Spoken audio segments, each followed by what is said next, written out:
It's a jungle out there in Hollywood.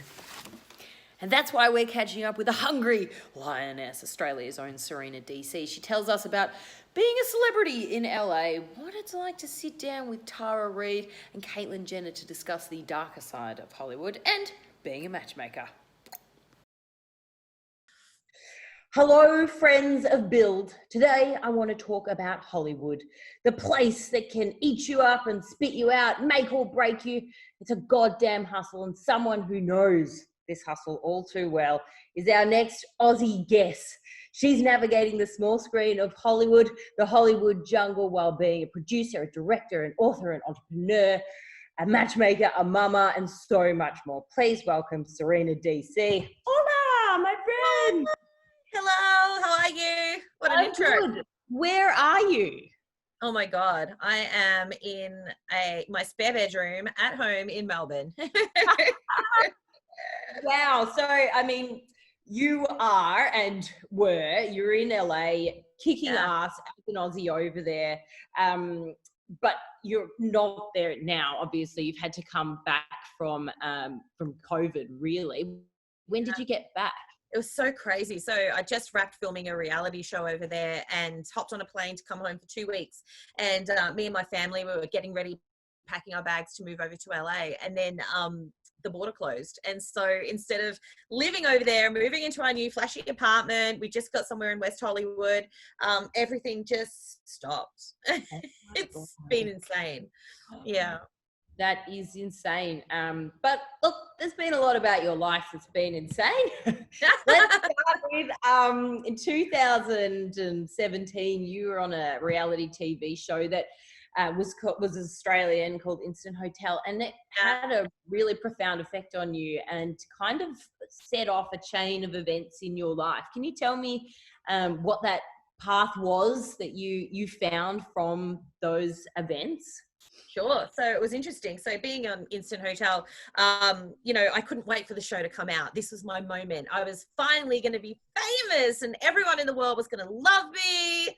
The end. But that's not actually what happened. So unfortunately, at the hands of some rather diabolical producers, I was painted the villain in this particular show. And so what ensued was intense bullying, death threats, people, constantly coming at me in my DMs and insulting me. And, I really had a rock bottom moment from a situation that I thought was going to be absolutely amazing. But one of the great things about rock bottom moments is that once you hit the bottom, there's only one place to go, right? And that's up. And so, I thought instead of being bullied and taking on board bullying and letting that define who I was going to instead become, a fighter on the battlefields of bullying to, punch back.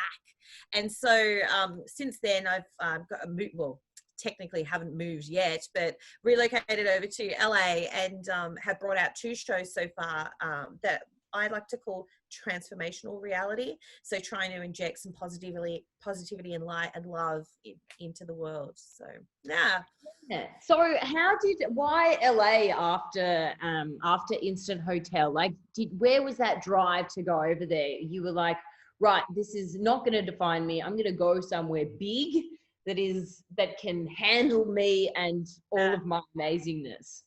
Well, the interesting thing about LA and about Hollywood is that there are a lot more opportunities over there for people in television. So in Australia, we don't have very many networks. And on the networks that we do have, probably about 70% of the programming is actually American. Whereas if you go over to LA, they've got so many streaming platforms and broadcast and free-to-air channels that you just have a lot more opportunity. Also, for some reason, Americans kind of like us weird Aussies. So, I just thought I'd go over there and give it my best shot, and it's turned out pretty well so far. So you kicked into gear with Hollywood Disclosure, which is the show that you were referring to before about transformational reality.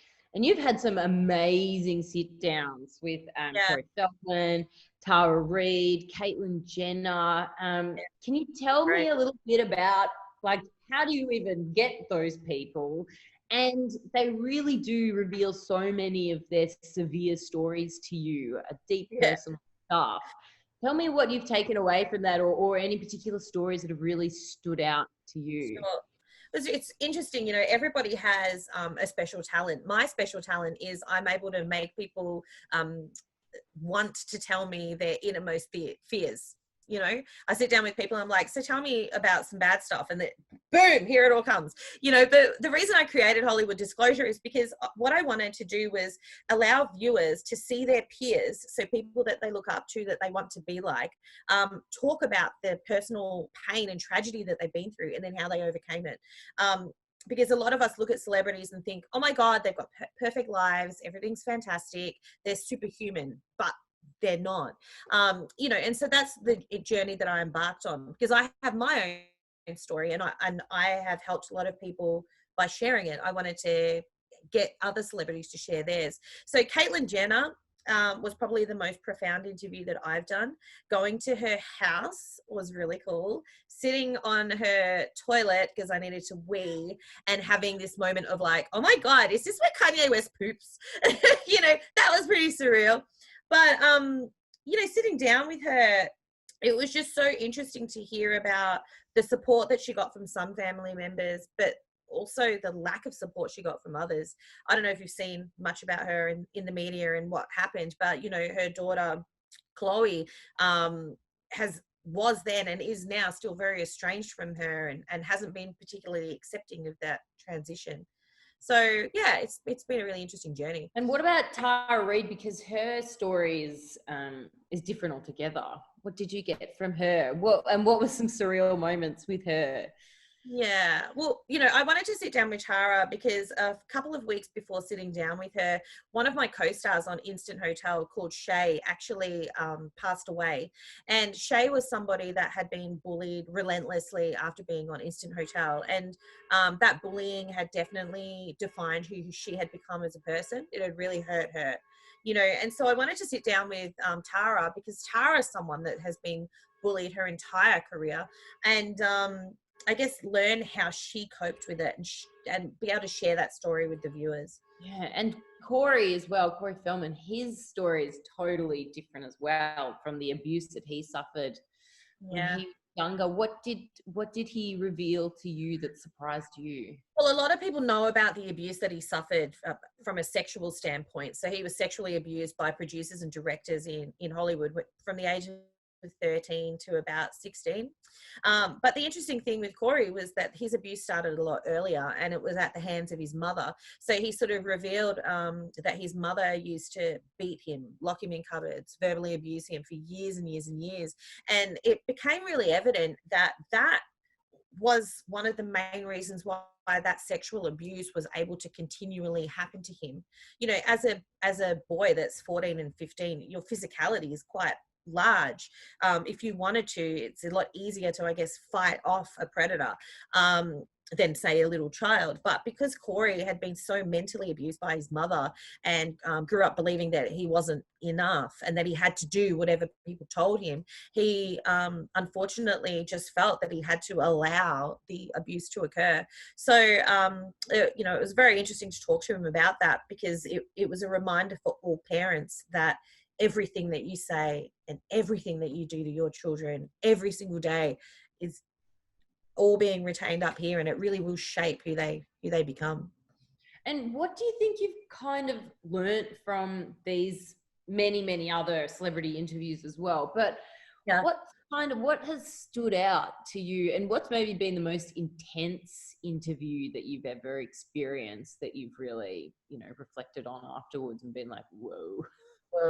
Well, I love that question. Thank you for asking that question, because, you know, unless you've hung out with a lot of celebrities, and I know you'll probably agree with me here, Emma, because I know that in your line of work you spend time with them as well, is a lot of people really do think celebrities are super confident and just have this special thing that makes them stand apart from the rest. But one thing that I've seen with all of the celebrities is their vulnerability, like their absolute vulnerability and their humanity. Celebrities are just like you and I. But one thing that has stood out with all of these people that have suffered these terrible things is that they've all been so brave. And it really shows, I guess, that the one takeaway from the entire series is that no matter who you are, if you have a rock bottom moment, you will bounce back. you know, you will have a comeback. The worst thing in the world can turn out to be the best thing in the world. All of them unanimously said the worst thing that ever happened to them turned out to be the biggest gift they'd ever received. So wow, you do. You learn from those challenges, don't you? But you've just got to remember that in your toughest times, which I think is probably the hardest thing to do. yeah. Who would you love to have on the show that maybe you've met and you're like, wow, I would like to dig a bit deeper with you? Yeah, for me, I guess it's more about like, you know, knowing like celebrities sometimes tease you. So you'll know that there's a story going on out there. You'll know that, you know, like for instance, Sam Smith is somebody that I'm dying to meet. It looks like that might actually happen very soon. So I'm super excited. But, you know, you hear about Sam saying that he's non-binary, and you look at his Instagram every now and then and he might have some lipstick on or, you know, whatever. But non-binary is a very interesting thing. You're not trans, you're not straight, you're not gay, you're not, you know, you're non-binary. And so I'm super interested in really delving into what that means, because a definition in a book is very different from a, you know, a human story. And I want to know what Sam thinks about being non-binary, you know. And what do you think Hollywood is a messed up place? You know, like I've got a lot of friends as celebrities. I've spent a lot of time over there. It depends. I think once you've made it, so if you're in a paying job over there and you're like living that dream, you have a sense of normality. Whereas the people that are on the path and on the hunt and going to all the auditions and all of that sort of stuff, because they haven't made it yet, they tend to get a little bit depressed, and that's where all the drugs and the partying and all the excess tends to happen. But yeah, you do find that with people that generally with celebrities that have work, they're pretty chill, you know. They literally get up in the morning, go and get their Starbucks in their tracksuit, go and do their groceries, then do something fucking amazing, and then put on their pajamas and then watch TV. You know, like Sounds like a pretty good time to me. Yeah, you know, like for me, I filmed my reality show over there, Dream Life, and it was just so funny because we filmed for 28 days, and every day I just looked amazing, like makeup, hair, the clothes were just like unbelievable, stylist, everything. And you're in this bubble and you just think you're just so amazing and cameras following you everywhere. And then it all, again, you know, that's a wrap. And you sit there and you're just sort of like, who am I now? Like, well, what do I do? It is a trippy place. Yeah. And so tell me about some of the ups and downs of that life, you know, the dream life in LA. What were some of the stories from filming that you wanted to kind of come across and show people? Well, you know, like as I said, it is really weird. Like there's normal you and then there's TV you. And when you're in that mode, you really change. Before we started filming the reality series, I said to myself, right, I'm going to respect everyone in the crew. I'm going to say hi to everyone in the morning. I'm not going to be a diva. Da, da, da, da. I don't need my own dressing room. I'll just share with everybody else. But then after a week, you stop saying hello to everybody. And after 2 weeks, you're like, well, I'm not eating that food. Can you like get me that food? And then and honestly, by the end of it, you sort of look at yourself and you're like, what have you become? Like, who are you? But it's just such an intoxicating feeling to have everybody in the room there for you. Like every single person is there just to film what it is that you do. Like, and it does something to your psyche. Have you experienced it before? Do you know what the phenomena I'm talking about?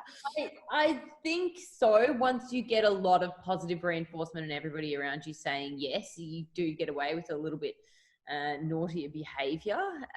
So is that what happens to celebrities? That's how they become assholes?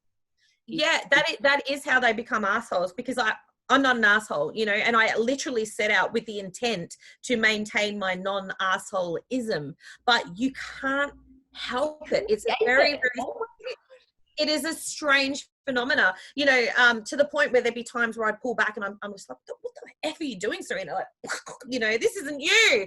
So yeah, I do think that that's what happens. But imagine having 50 people every day just watching your every word and congratulating you for everything that you do. And, you know, like I think the longer you're in the industry, the more of an asshole you become, for sure. Yeah, that's fascinating. And you do wonder that. And you do kind of look at people who aren't assholes and think, wow, you know, they must have been very strong in self to maintain that, say you're Hugh Jackman or whatever. But also you're a matchmaker and some people want it. Like there's two sets of people. So there's one set of people in LA that want to, you know, be the nice guy and maintain that level of, you know, ethics. But then there's other people that are like, you know, I love this, I deserve this. Like, yes, bow down, do everything for me. So yeah, you know, begins with A, ends with an S. Yeah. There's a few of And tell me about your matchmaking before we run out of time, because I love the Love Academy. What a fantastic idea. It's a love school. Yeah, that's right. So, you know, I've been forgetting about television. I've been a matchmaker for the last 10 years. So that's kind of where I guess I've made my money and my mark. So I've written books about dating and relationships. But what I decided to do with the Love Academy was actually open up a business where people could go to access courses about love, but not just, oh, how do I fall in love, but how do I find love? How do I get over a breakup? How do I tell my partner I need to leave them because my marriage is happy? It's sort of a place where people can go to learn the skills that they need to navigate the battlefields of love, because it's so interesting. You can go and do a masterclass to learn how to act, or you can go and do a cooking course with Gordon Ramsay to learn how to make a souffle. Great, but what about the most important thing in your entire life? Love, relationships. How do you navigate all that? And so I thought by having a school, it would be a way for people to just be able to like jump in, take what they need, and jump out. So what's the success rate been like? Are you pretty happy with the results? Yeah, we get phenomenal feedback. You know, I think more than anything, especially during this COVID period, people are less connected to their friends. And so your friend is who you call. Your friend is basically your unpaid psychologist. And that's all that you kind of have when you're having a problem. So to be able to go to a place where you can get that information and that advice and mentoring without having to have a conversation has obviously been really, really effective. And what's the response been like in LA to the Love Academy? Do they want it more than, say, Australians do? Yeah. Like Americans are really strange. Like last time I was there, I was doing a book tour and I went to a poetry slam, right? And what it basically was, all these people rock up to this building and they all get tacos, because tacos is a thing. There's taco truck out the front. Anyway, and I was on this panel and we were talking about love, and these poets would get up and start, you know, talking about the philosophy of love, and you know, and like all the people in the audience were just like, yeah. Americans are weird. Yeah. But they just like, if you tell them this is cool, they're just gonna like jump on it. Aussies aren't like that. If you tell them it's cool, they're like, I'll decide what's cool and what's not cool. You will not tell me what's cool. And finally, you're going to, it's not just going to be Hollywood anymore. It's going to be the UK disclosure. Yeah. So I'm actually moving over to the UK next month. And the reason I'm doing that is because Australia is on lockdown. We're not going to be able to get back to LA from Australia for like I reckon the next 12 months, whereas in England I can go to LA. So moving over there, but we're going to do season 1 of London Disclosure, not exposure. London, bit of both. Yeah. So we're going to do like all the British celebs, which is going to be super exciting. And I'm a massive boy band fan, so I'm basically going to be interviewing all of the guys that I used to want to date when I was 14 that were like up on my wall. Robbie Williams, you know.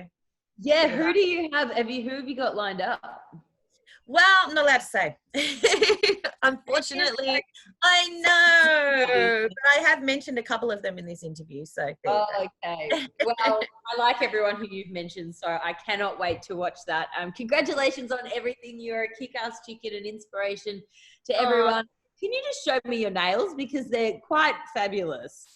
Here they are. Yeah, so this was my side project. So, you know, when ISO hit, I was like bored in the house and I couldn't get my nails done. And so many women, I don't know, you're probably the same, so many women were complaining that they couldn't get their nails done. So I brought out a product called Gel Bae, which allows you to do your own nails at home. And it just freaking exploded. I mean, I think we sold over $2.5 million worth of product in like the first couple of months. So it's been amazing. Yeah, women in their nails. Insane. Don't mess with us. Yeah, male bitches worldwide. Awesome. Well, that's so cool. It's been so great to talk to you, Serena. And good luck with everything. Good luck with the move. And we can't wait to catch up with you next time. Well, thanks, Kate. Thanks. Bye.